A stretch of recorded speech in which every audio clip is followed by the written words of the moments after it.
यहां तक चला, शुरू करें। चला, हमने आपको कहा था स्किल्ड लेबर कौन है। स्किल्ड लेबर वो है जो डिसीजन ले सकता है।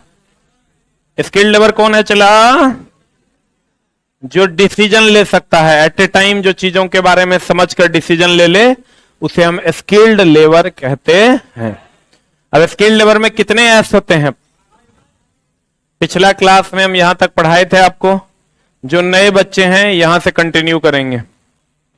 आप समझने में दिक्कत होगा तो अगला चैप्टर से कंटिन्यू करेंगे 1-2 क्लास के बाद। सॉफ्ट स्किल, किसी कारीगर में स्वाभाविक रूप से, कौन रूप से चला, विकसित हुआ ऐसा कौशल जो आपात स्थिति में लाभदायक हो, उसे हम क्या कहते हैं? मृदु कौशल। कौन कौशल कहते हैं? सॉफ्ट स्किल कहते हैं। अब सॉफ्ट स्किल लेबर के 5 गुण होने चाहिए। एक तो उसको छांट के अरेंज करने आना चाहिए, ऑर्डर में सेट करने आना चाहिए, चमकाने आना चाहिए, स्टैंडर्ड पैमाने पर यूज करने आना चाहिए, और बहुत अधिक समय तक इन सब चीजों को कायम रखने आना चाहिए। अच्छा, कोई लेबर है जो एक दिन बढ़िया से काम कर दिया, उसके बाद नहीं काम किया 4 दिन, तो उस स्किल्ड लेबर है क्या? नहीं है। Soft skill labour. छंटनी, कतई यह उन आवश्यक मदों को अलग करता है जो वर्तमान उत्पाद की दृष्टि से आवश्यक नहीं है। यह रेड टैगिंग के नाम से भी जाना जाता है। इसके अनेक फायदे हैं, जैसे बहुमूल्य फ्लोर क्षेत्र, जो छटनी करके रखिएगा, जो जिसका यूज नहीं है उसको हटा दीजिएगा, तो फ्लोर आपको क्लियर मिलेगा कि उलझा हुआ मिलेगा। बहुमूल्य फ्लोर क्षेत्र की प्राप्ति एवं टूटे हुए उपकरण रद्दी एवं अतिरिक्त कच्चे मालों की विलुप्ति। मतलब सब जितना भी कच्चा माल, टूटा हुआ उपकरण है, उस सबको क्या करेंगे? हटा देंगे। क्रम से, ऑर्डर में रखेंगे। बोलन रे, कहता है यह विधि सभी मदों यानी सभी आइटम को उचित रूप से व्यवस्थित करती है ताकि सरलता से उनकी लेबलिंग की जा सके। यहां तक हम पढ़ाए थे। यह विधि 5S की प्रथम विधि छटनी के बाद न होती है। सतहों को रंगना, लेबल स्थापित करना, कार्य क्षेत्र एवं स्थानों की रूपरेखा तैयार करना आदि इस विधि के अंतर्गत आते हैं। फिर चमकाना, साइन। यह विधि कार्य क्षेत्र एवं सभी मशीनों के स्वच्छीकरण विधि से संबंधित है। किस विधि से संबंधित है? चला, नाम है साइन। साइन मतलब चमकाना। साइन मतलब क्या करना? शाइन मतलब चला,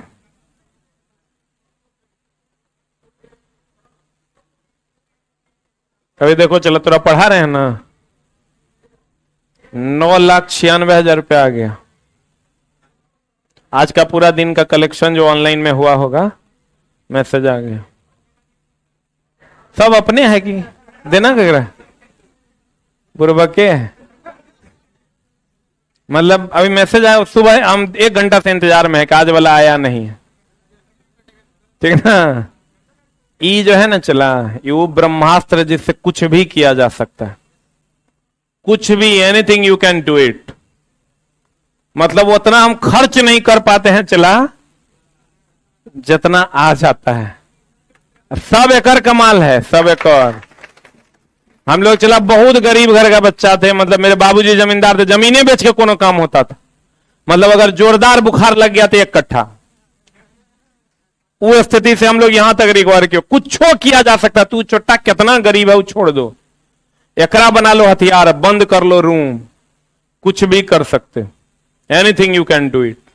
हम कर लिए चलल। हमारा विश्वास है कि धरती का कोई आदमी कर सकता है, क्योंकि मेरे से बड़ा भुदुआ बच्चा इस धरती पे उपलब्ध ही नहीं था। मेरे बैच का सबसे भुसकोल बच्चा थे।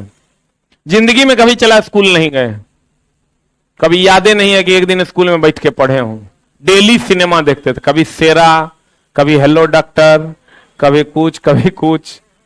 तो लेकिन चला ये लाइन समझ लो, रूम में बैठो, किसी का कुछ मत सुनो, और एकदम तुम लोग का टेक्निकल एजुकेशन है। जितना टॉपिक हम पढ़ा रहे हैं उस सब को बढ़िया से यूट्यूब पे वीडियो देख देख के और स्टडी करो। हम चला यही करते थे। हम पढ़ने में, हमको उतना ज्यादा किताब पढ़ने में मजा नहीं आता था। हम क्या करते थे, मेरा बेड हमको अभी भी याद है, सामने लैपटॉप या मोबाइल खुला हुआ रहता था, जिसमें ब्रॉडबैंड कनेक्शन इन रहता था, भयानक स्पीड के साथ इंटरनेट। 2009 की बात बता रहे हैं, BSNL का। और यहां पर टेक्स्ट बुक रहता था। जैसे अगर मान लो थर्मल पढ़ रहे हैं तो यहां पीके नाग की किताब हुआ करती थी।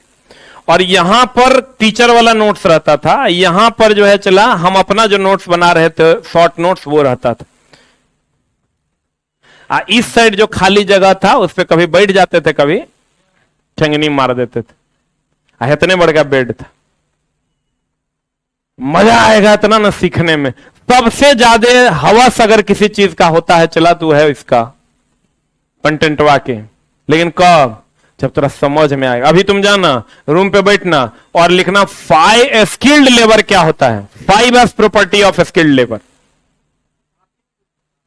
ना किसी बहुत सारे लोग वीडियो बनाए हुए हैं, हम ही नहीं कहते मेरा वीडियो देखो, अनेकों लोग वीडियो बनाए हुए हैं। आप लिखे 5 प्रॉपर्टी ऑफ स्किल्ड लेबर, देखिए पढ़ने में कितना मजा आएगा।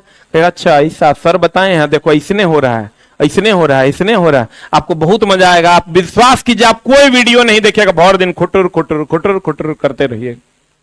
जितना टाइम आप उधर वेस्ट करते हैं ना, और उससे ज्यादा मजा आपको यहां आने वाला है। अभी इलेक्ट्रिशियन शुरू हुआ है, आप घर पे बैठ के एक बार ये एक्सपेरिमेंट करके देखिएगा, आपको कितना मजा आता है। लेकिन कब? जब हम पढ़ा के भेजेंगे तब देखिएगा। आपको बात जब मिलेगा ना तो लगेगा अरे सला ये तो सही बात है, ठीक ना। तो चला कीजिए और एकदम यूट्यूब का मदद लेके पढ़िए। कहते हैं चला चमकना, यह विधि कार्य क्षेत्र एवं सभी मशीनों के स्वच्छीकरण विधि से संबंधित है।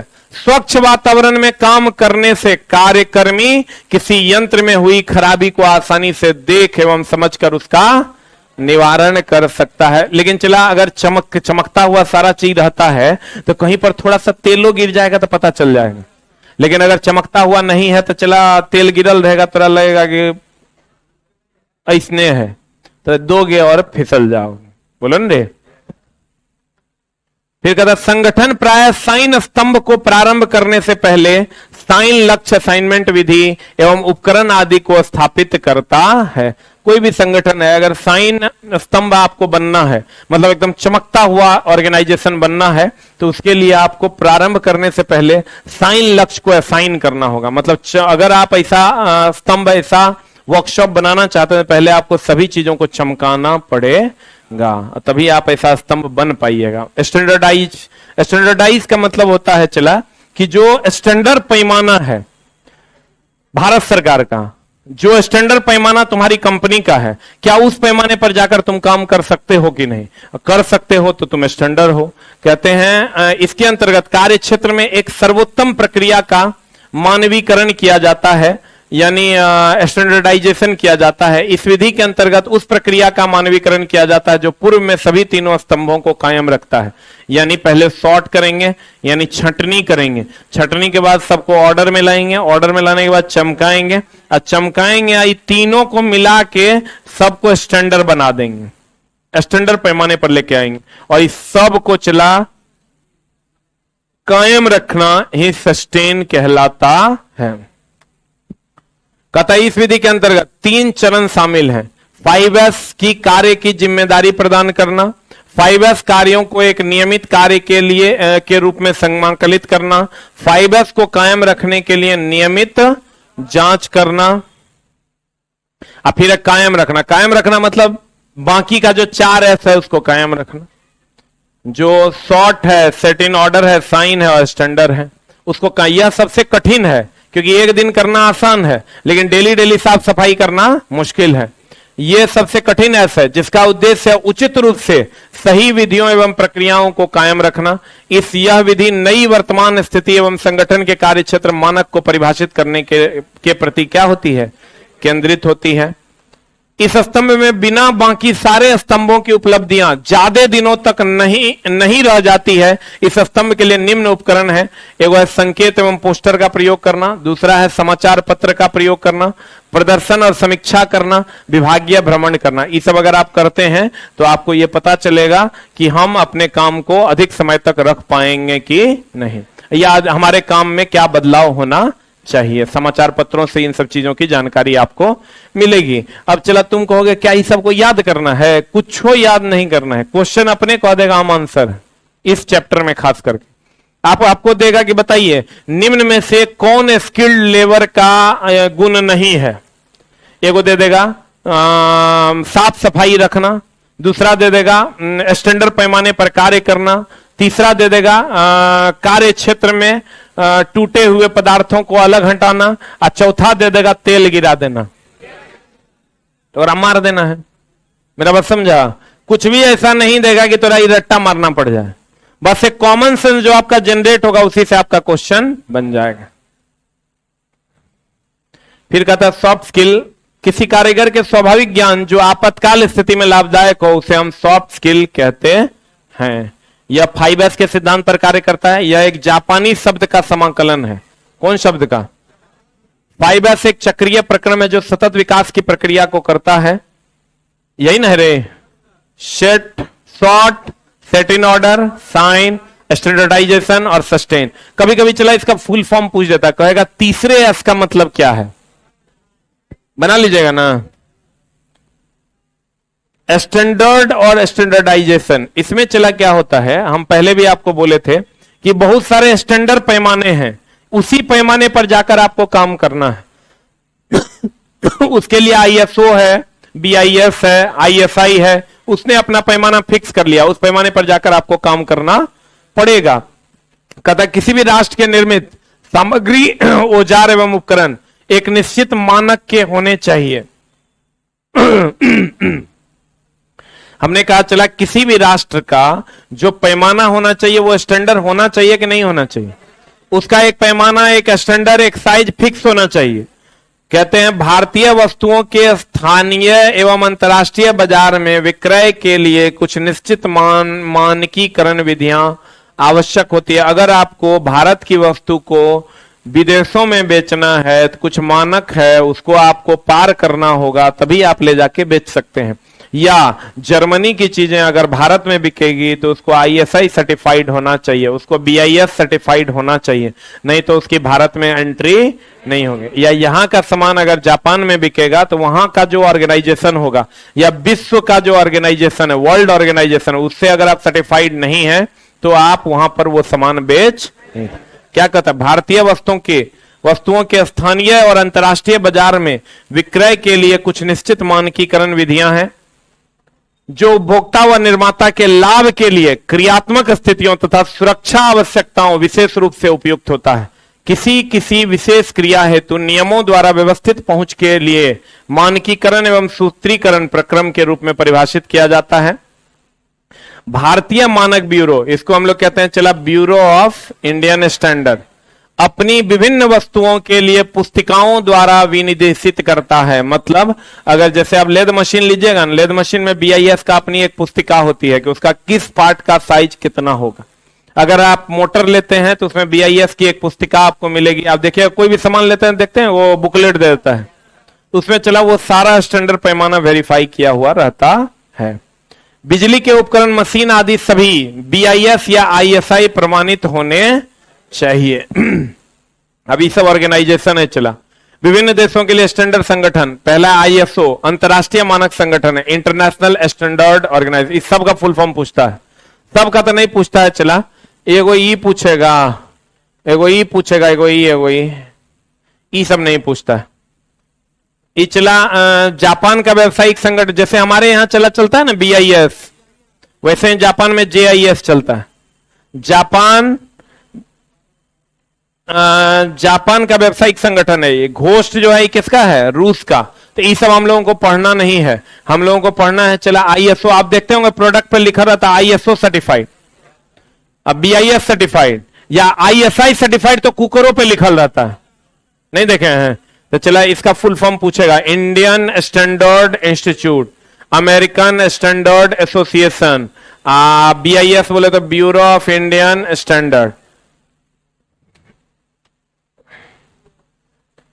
ISO बोले तो इंटरनेशनल स्टैंडर्ड ऑर्गेनाइजेशन। ये चला पूछेगा, अमेरिका को काट दो, यहां ISI को काट दो एक्स्ट्रा।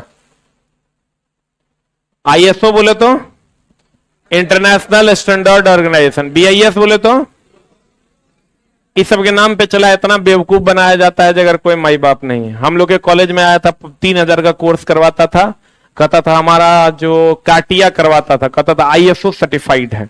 हम लोग कहते थे बाप रे तो अंतरराष्ट्रीय है। आई सब बेवकूफ बनाता है। भारत में जितना भी काम चल रहा है सब आएगा, 10,000 टका दे दो, कागजे पे सब सर्टिफाइड हो जाएगा। अभी जो आईटीआई कॉलेज है, आईटीआई कॉलेज में एनसीबीटी से मान्यता प्राप्त होने के लिए एनसीबीटी का सर्वे टीम आता है, उसको बताया जाता है कि इतना एरिया होना चाहिए, इतना मशीन होना चाहिए, क्लासेस चलने चाहिए, उतने टीचर होने चाहिए, लेकिन वो क्या करता है, फिक्स है, आया 10,000 टका लिया, घसा चल दिया। लेकिन इन सब चीजों पे ये जो संस्थाएं हैं ये करोड़ों में खर्च करती है सिर्फ चीजों को वेरीफाई करने के लिए, ताकि विश्व में जो चीजें चल रही है वो संगठित रूप से चल सके।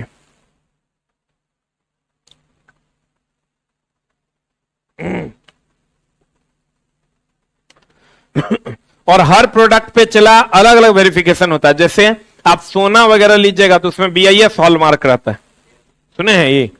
जैसे नहीं कहता है अमिताभ बच्चन से प्रचार करता है BIS हॉलमार्क, कल्याण ज्वेलर्स, सुना है? Tanishq BIS hallmark. तो BIS क्या करता है चला, धातु वगैरह को बहुत ज्यादा ये सर्टिफाइड करता है।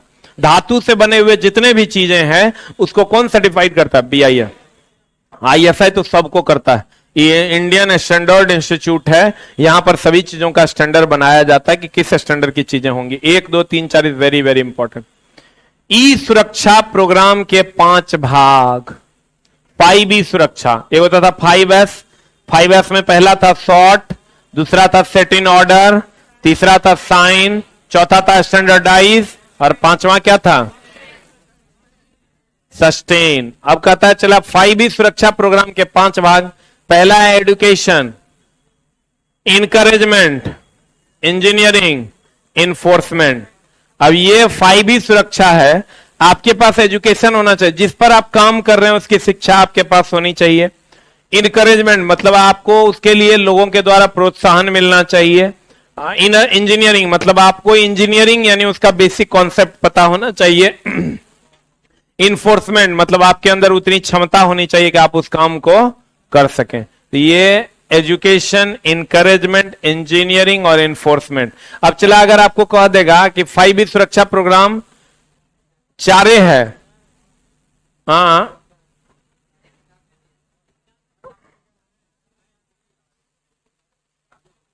एजुकेशन, इन्फोर्समेंट, इंजीनियरिंग और अच्छा चला हम इसको देख लेंगे। BIS क्या है? स्टैंडर्ड द्वारा उपभोक्ताओं का लाभ। BIS बोले तो ब्यूरो ऑफ इंडियन स्टैंडर्ड। कहता है advantage by BIS standard for customers. इसमें एक स्वतंत्र तकनीक राष्ट्रीय संगठन से अनुरूपता प्राप्त होती है, इसके द्वारा मानक उत्पाद को करने में सहायता मिलती है। इसके द्वारा शोषण तथा धोखे से क्या होती है? शोषण, हमारी कोई भी कंपनी हमारे देश का शोषण नहीं कर सकती, क्योंकि उसको एक ही साइज का बनाना होगा। अगर डेल भाग जाएगा तो HP का उसी में लग जाएगा, HP भाग जाएगा तो लिनोवो का उसी में लग जाएगा। कहते हैं इसके द्वारा जीवन और संपत्ति संकट के लिए सुरक्षा का आश्वासन प्राप्त होता है। जैसे BIS या ISI जो है चला, वो क्या करता है, आप अगर आपके कुकर पे ISI प्रमाणित है, इसका मतलब आपके जीवन को रक्षा मिलेगी। उसका जो सेफ्टी वेल्व है वो कभी भी खुल सकता है, अगर हाई प्रेशर होगा तो वो खुल जाएगा। और वही ISI प्रमाणित नहीं है तो सेफ्टी वेल्व उसका खुलेगा नहीं, कुकरे ब्लास्ट करेगा। अगर हेलमेट है ISI प्रमाणित है तो आप गिरिएगा तो आपको चोट नहीं लगेगा, ISI प्रमाणित नहीं है तो गिरिएगा तो चोट लगे। लेकिन रोड छाप हेलमेट पर भी ISI लिखल रहता है, नहीं लिखल रहता है। तो कहता है इसके द्वारा जीवन और संपत्ति संकट के लिए सुरक्षा का आश्वासन प्राप्त होता है। उपमानक गुणवत्ता होने पर ISI चिन्हित उत्पादों को निःशुल्क प्रतिस्थापन प्राप्त होता है। अगर आप ISI प्रमाणित है और एक राज्य से दूसरे राज्य आप चीजों को ले जा रहे हैं तो आपको कोई एक्स्ट्रा शुल्क देने की जरूरत नहीं है। फिर कहता है अब यहां से चला कुछ इंपॉर्टेंट पॉइंट है जो हम लोग पीछे भी पढ़े हैं, रिवीजन भी हो जाएगा और कुछ इंपॉर्टेंट पॉइंट्स भी ऐड भी किया गया है। पहला है चला PPE किट, सुना था कि नहीं? PPE kit. PPE बोले तो पर्सनल प्रोटेक्टिव होगा, प्रोजेक्टिव नहीं। T कर लो वहां।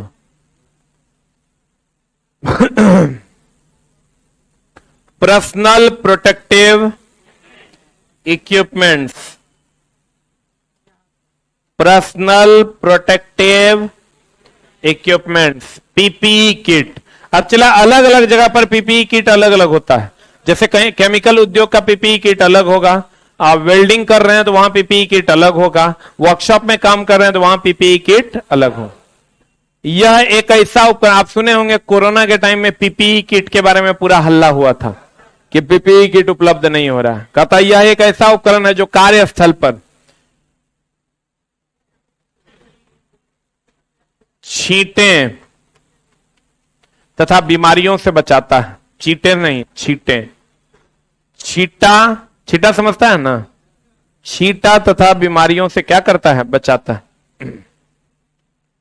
फिर कहता है इलेक्ट्रिशियन का ड्रेस किसका बना होता है, रबर का। क्यों? क्योंकि रबर उस विद्युत का क्या है, कुचालक। इलेक्ट्रिशियन का ड्रेस रबर का बना होता है जिसके कारण धारा का संपर्क नहीं हो पाता। तो आपको क्वेश्चन पूछ देगा निम्न में से कौन कुचालक है, जैसे पूछा हुआ है, रबर की, एल्युमिनियम की, चांदी की, सोना।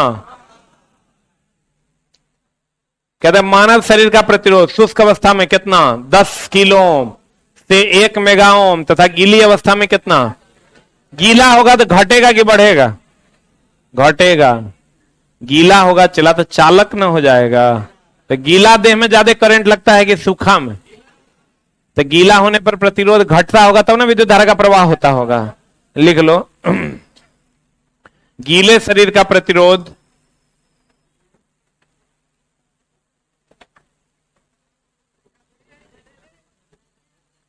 अरे काहे ऐसे कर रहे हैं,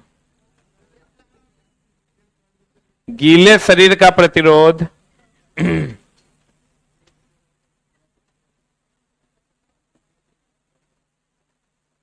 गीले शरीर का प्रतिरोध क्या होता है,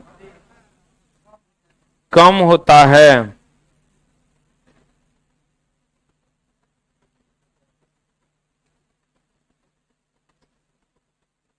गीले शरीर का प्रतिरोध क्या होता है, कम होता है। इसीलिए चला गीला शरीर में ज्यादा करंट का प्रवाह हो जाता है।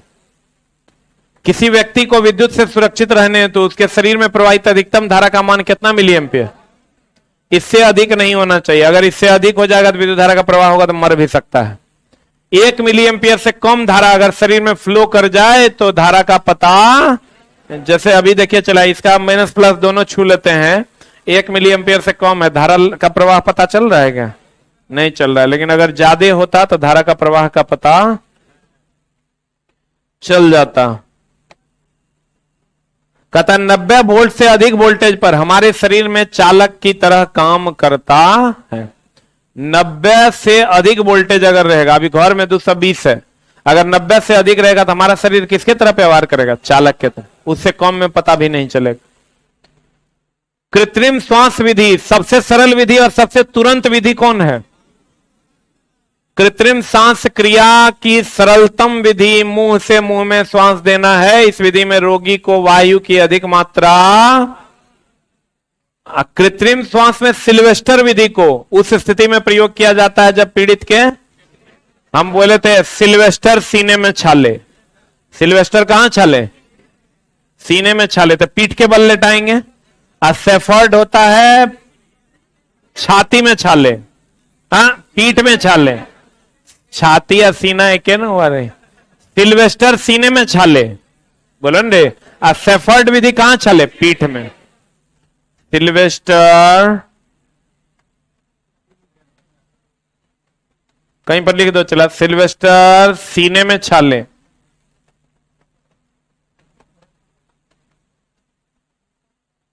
सेफर्ड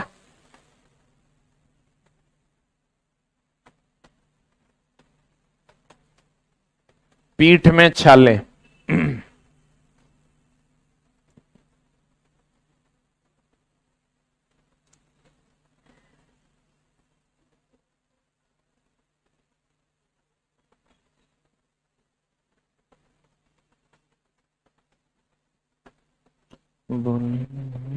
लिखा सिल्वेस्टर कहां छाले, सीने में छाले।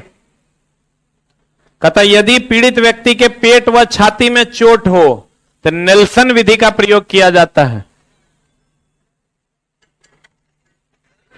कहता है यदि, नेल्सन विधि केकरा कहते हैं, देखो अभी तो हम लिखाए थे, किधर गया, सेफर्ड विधि, एक सिल्वेस्टर विधि। यहां हम तुमको बताए थे कि ये जो है छाती, पेट व छाती में होगा तो नेल्सन विधि। नेल्सन विधि का ही दूसरा नाम सिल्वेस्टर विधि, या यूं कहें कि सिल्वेस्टर विधि बोले तो कौन विधि? नेल्सन विधि। नेल्सन नामक वैज्ञानिक ने इसको खोजा था। यदि पीड़ित के पेट व छाती, पेट में होगा छाती में होवे ना करेगा, में चोट हो तो नेल्सन विधि यानी सिल्वेस्टर विधि का प्रयोग करते हैं। बताओ, विद्युत झटके के पश्चात रोगी को छाती के बल जमीन पर लेटा दिया जाता है। छाती के बल लेटाएंगे तो कौन विधि? इसका मतलब पीठ में छाले हैं। अरे छाती के बल लेटा रहे मतलब किधर छाले हैं? पीठ में।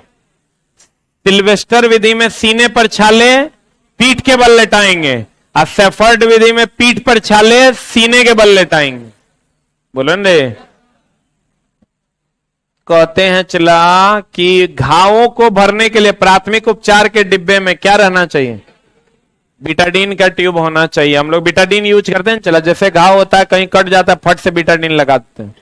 बोलो ने, सीटीसी अग्निशामक यंत्र किसका बना होता है? पीतल का।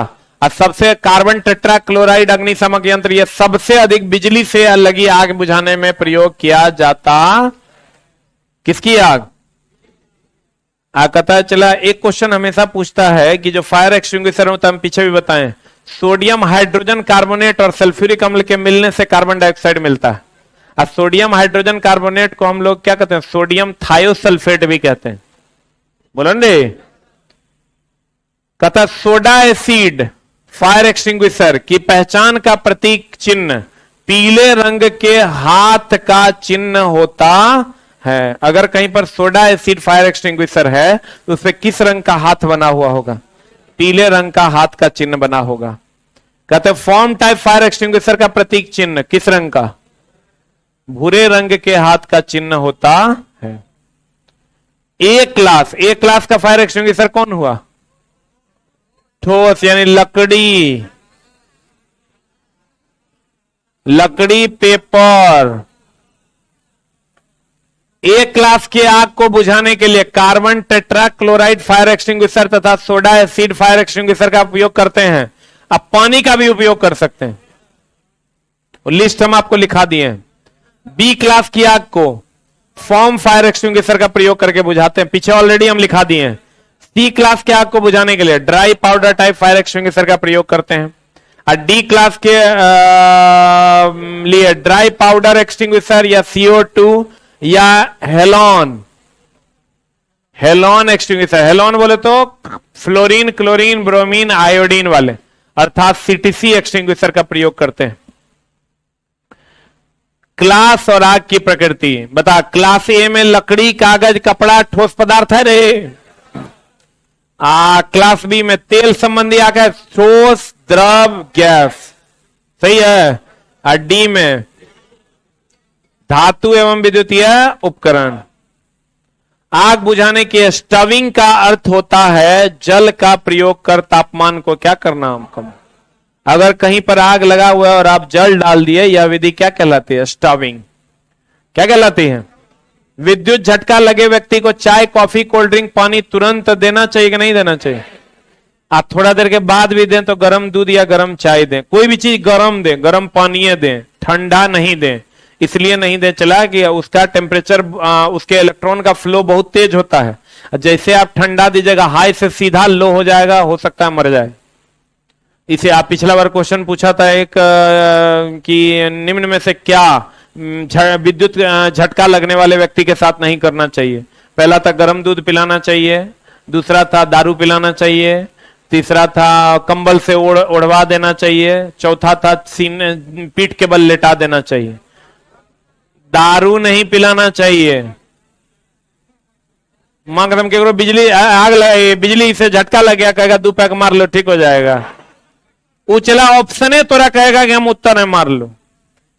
कहते हैं विद्युत झटका लगे व्यक्ति को चाय, कॉफी, कोल्ड ड्रिंक तुरंत नहीं देना चाहिए। उसके पैरों को पकड़ के चला जोर से गर्म करना है, मालिश नहीं करना है। छोटा तेल ले लेना, बढ़िया सुरर देना, ओकरा हर हाल में गर्म रखना है। क्या रखना है? गर्म रखना है। तो उसके लिए चला कंबल का भी आप प्रयोग कर सकते हैं, लेकिन बहुत ज्यादा झटका लगेगा तब।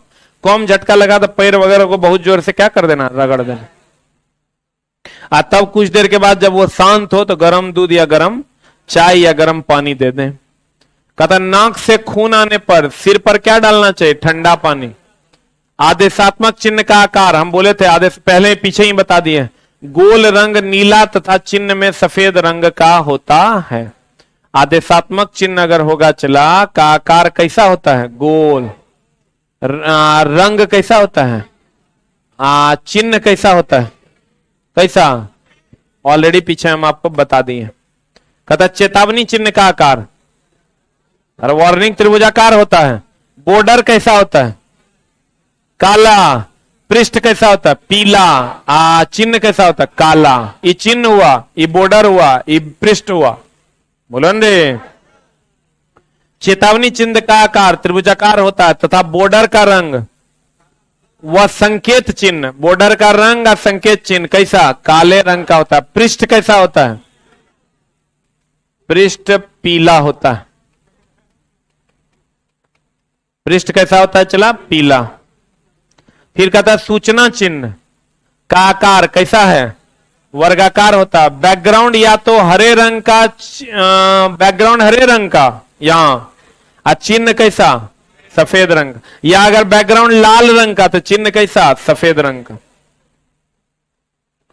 बिजली के उपकरण मशीन आदि BIS या ISI प्रमाणित होने चाहिए। BIS बोले तो, ISI बोले तो। सॉफ्ट स्किल में किस सिद्धांत पर काम करता? 5S। 5S क्या क्या है? Sort, set in order, shine, shine standard और सस्टेन, यही ना है। प्राथमिक उपचार ABC का प्रयोग करते हैं। ABC बोले तो एयरवे, ब्रीदिंग, सर्कुलेशन। मतलब 3 चीज होना चाहिए। हवा आने दें, एयरवे मतलब हवा के लिए रास्ता दें, दूसरा ब्रीदिंग सांस उसका चेक करें, और तीसरा ब्लड सर्कुलेशन चेक करें कि चल रहा है कि नहीं। प्राथमिक उपचार। पास, पास तो ऑलरेडी तुमको बता चुके हैं। चला, पास शब्द का उपयोग अग्निशमक से जुड़ा है। P बोले तो चाबी खींच देना है, A बोले तो एम करना है, S बोले तो स्क्वीज, अगला S बोले तो स्वीप। बोलो ने। वर्कशॉप में भारी सामान उठाते समय अधिक भार शरीर, अब बताओ, वर्कशॉप में भारी सामान उठा रहा है तो हाथ से ऊपर उठाओगे कि पैर के नीचे वाले भाग में उठाओ, ताकि गिरेगा भी तो पता नहीं चलेगा। अर्थात चला तुमको हमेशा ट्रॉली पे लेके जाना है नीचे। ऐसा नहीं कि तुम बड़का पहलवान है तो किस वैसे उठा के लेके चले, गिरोगे ना तो मामला हो जाएगा गड़बड़। इसलिए पैर वाले हिस्से पर यानी नीचे से ढुला के ले जाना चाहिए। अब भारी सामान के नीचे काम करना चाहिए। घायल व्यक्ति को अधिक खून बहने की दिशा में घाव को दबाना चाहिए ताकि खून का बहाव। आग के लिए क्या क्या चाहिए? ईंधन, ताप, ऑक्सीजन। ये तीनों में से एक भी खत्म हो जाएगा तो आग लगेगा। अग्नि ध्वनि संकेत प्रणाली के मुख्य भाग में धुआं, ऊष्मा डिटेक्टर, घंटिया, डीकेम पैनल, अलार्म पैनल एवं बैटरी होता है। इचला क्या है? अग्नि ध्वनि संकेत मतलब अगर कहीं पर आग लगता है तो अपने आप जो अलार्म बजता है वो किस किस चीज से रेगुलेट होता है? या तो चला धुआं से, कहीं पर धुआं होगा तुरंत अलार्म बज जाएगा, या नहीं तो ऊष्मा हीट डिटेक्टर रहेगा, मतलब हीट डिटेक्ट करेगा, अलार्म बजा देगा कि आग लग गया। या तो घंटी लगा हुआ होगा, या डीकेम पैनल। डीकेम पैनल होता है जिससे ये पता चल जाता है कि आग की जो ऊष्मा है उसकी तीव्रता कितनी ज्यादा है। फिर अलार्म पैनल या बैटरी, इस सबसे ये पता चल जाता है चला कि अलार्म पैनल और बैटरी एवं बैटरी एक हुआ, यानी बैटरी लगा के अलार्म देना। इससे आपको पता चल जाएगा, ध्वनि सुनाई देगा कि आग लग गया है। इसको आप मेनली सेंसर के जैसा बिहेव कर सकते हैं। सड़क सुरक्षा व्यवसायिक सुरक्षा की श्रेणी में नहीं आता है। जैसे चला वर्कशॉप में सुरक्षा व्यवसायिक सुरक्षा है, लेकिन सड़क पर सुरक्षा व्यवसायिक सुरक्षा नहीं है, वो नॉर्मल ह्यूमन बीइंग का सुरक्षा है। कपास, लकड़ी, कागज या अन्य कपड़े के कारण लगने वाले आग को बुझाने के लिए शीतक जल की बौछार अथवा बहुउद्देशीय शुष्क पाउडर रसायन। बहुउद्देशीय मतलब अलग अलग उद्देश्य को वाले आग को बुझाने के लिए जिसका उपयोग करते हैं, जैसे CO2 बहुत सारे आग को बुझा देता है, लेकिन मेनली कपास, लकड़ी, कागज में अगर आग लगेगा तो पानी के बौछार से बुझा देंगे। बोलन दे। ऊष्मा संबंधी बीमारी अनुभव करने वाले व्यक्ति को ठंडे गीले कपड़े पहनने, जिसको चला हीट बहुत ज्यादा लगता है, हीट से लगता है कि बहुत ज्यादा हमको खतरा है, हम हीट बर्दाश्त नहीं कर सकते हैं, उसको ठंडे गीले कपड़े पहनने चाहिए जितना देर वो काम करता है। फ्रीजिंग धारा, धारा के मान में होने वाली वह वृद्धि है जिसकी वजह से विद्युत झटके के संपर्क में आने वाले किसी व्यक्ति की मांसपेशियों में संकुचन उत्पन्न होता है और उसे धारा स्रोत से अलग होने से क्या कर देता है, रोक। फ्रीजिंग, फ्रिज कर जाना मतलब समझता है अस्थिर हो जाना। जैसे अभी हम ऐसे हो गए तो फ्रिज हो गए, जम जाना, तो जम जाना चला वो जल्दी छूटिए नहीं पाएगा। कभी कभार देखता होगा कि बिजली से जब तार आपका सटता है तो झटका मारता है। झटका इसलिए मारता है कि हमारे घर में AC सप्लाई है, positive then negative, positive then negative, लेकिन कहीं आप फंस गए, चिपक गए, तो तब जो धारा का प्रवाह होगा वो धारा को फ्रीजिंग धारा कहते हैं। कौन धारा कहते हैं? जो आपको हिलने डोलने नहीं देगा। कहता फ्रीजिंग धारा, धारा के मान में होने वाली वह वृद्धि है जिसकी वजह से विद्युत झटके के संपर्क में आने वाले किसी व्यक्ति के मांसपेशियों में संकुचन उत्पन्न होता है और उसे धारा स्रोत से अलग होने से क्या करता है, रोकता है।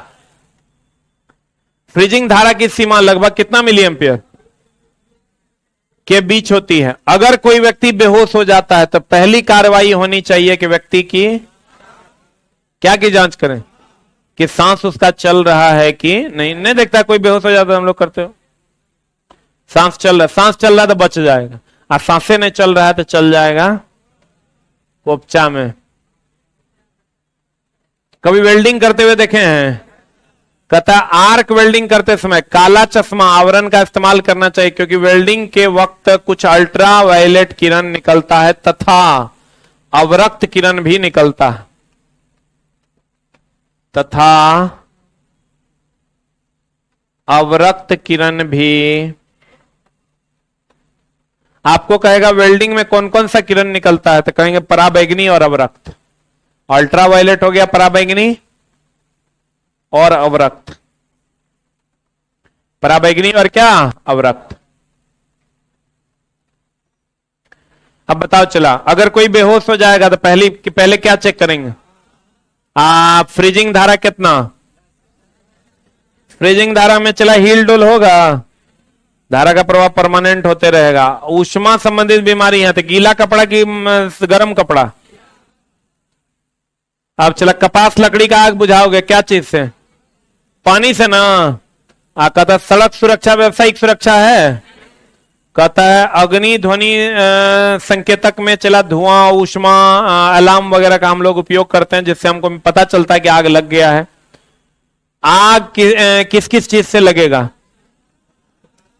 एक भी इसमें से हट जाएगा तो आग लगेगा। कहता घायल व्यक्ति में अधिक खून बहने की दिशा में घाव को दबाना चाहिए, खून के बहाव को कम करना। नाक से खून बह रहा था, कहां पानी डालना है? सर पे पानी डालना है। वर्कशॉप में भारी सामान उठाते समय अधिक बार शरीर के पैर वाले हिस्से में कि हाथ वाले हिस्से में? आप पास बोले तो पुल, एम, स्क्वीज, स्वीप। प्राथमिक उपचार क्या है? ABC। हवा को आने दें, सांस चलने दें, ब्लड सर्कुलेशन चलने दें। बिजली के उपकरण, मशीन आदि BIS और ISI प्रमाणित होने चाहिए। BIS बोले तो bureau of Indian standard, ISO बोले तो कोई भी सॉफ्ट स्किल लेबर है किस सिद्धांत पर काम करता है? 5S बोले तो sort, set in order, shine, standardize, sustain. चेतावनी चिन्ह का आकार, चेतावनी चिन्ह है त्रिभुजाकार होगा, बैकग्राउंड पीला होगा, संकेत काला होगा। चला बाकी सूचना चिन्ह है, सूचना चिन्ह होगा, बैकग्राउंड होगा हरा, चिन्ह होगा सफेद। नाक से खून बहेगा, कहां पानी डालना है? आदेशात्मक चिन्ह होगा तो गोल रंग का होगा, बोलन रे, गोल रंग कैसा? नीला। तथा चिन्ह कैसा? आग बुझाने की स्टविंग का अर्थ होता है किसका प्रयोग करना? जल का। अगर जल का प्रयोग करते हैं तो यह विधि स्टविंग विधि कहलाती है। कौन विधि कहलाती है? चला दो विधि है, एक सेफर्ड विधि है, एक सिल्वेस्टर विधि। सिल्वेस्टर में सीने में छाले, सेफर्ड में पीठ में छाले। तो जगरा में सीने में छाले ओकरा पीठ के बल लेटाना है, और जगरा में पीठ में छाले ओकरा सीने के बल लेटाना है। सही है रे? क्लास और आग की प्रकृति सबको पता है, ठोस, द्रव, गैस, बिजली। याद है ना? ठोस में लगी आग क्लास ए का फायर है, द्रव में लगी आग क्लास बी का, गैस में लगी आग सी का, विद्युतीय उपकरण में लगी आग डी का। याद है? ठोस, द्रव, गैस, बिजली। बोलो। जिनका चला पहला क्लास था वो एक क्लास और छोड़ दें, अगर आपको दिक्कत होती है तो अगले क्लास से ज्वाइन करें। ये चैप्टर हम आपको फिर से पढ़ाएंगे, ठीक है? जिनका भी पहला क्लास था, एक क्लास या तो चाहें तो वो छोड़ सकते हैं। कितना बचा हुआ है? एक क्लास और लगेगा। एक क्लास रिवीजन करवा के बढ़िया से कंप्लीट कर देंगे। और उसके बाद क्या बोले हम, एक क्लास के बाद आप ज्वाइन करें। जो नए बच्चे हैं नया चैप्टर से स्टार्ट करेंगे। इस चैप्टर का किसी भी चैप्टर से कोई लेना देना नहीं है, ठीक है? दूसरा बात, चला कभी कभार पिछले क्लास में आपको लौटना पड़ा होगा और आप सोच रहे होंगे एक तो 3 दिन पढ़ाते हैं, ऊपर से 1 दिन लौटा ही दिए। तो चला विषम परिस्थिति था, हम बहुत मतलब समझो कि उलझ चुके थे, जहां से निकलना एकदम मुश्किल था। तो इसका चला हम भरपाई कर देंगे, ठीक ना? आगे हम इसका भरपाई कर देंगे। इसके लिए हम तहे दिल से सॉरी हैं। मिलते हैं हम लोग अगली कक्षा में। आज चला हम अगर क्लास नहीं आए समझ लो बहुत भयानक उलझन में फंस गए, तभी ऐसा होगा। नहीं तो ऐसा 6 महीना में 1-2 दिन ऐसा हो सकता है। Thank you very much. क्या है रे? मारेंगे चोटा की। कैसे बोलता है रे? अरे चौड़ में आओ ना, हम यहाँ आओ, बता देते हैं। तो ऐसे बोला जाता है।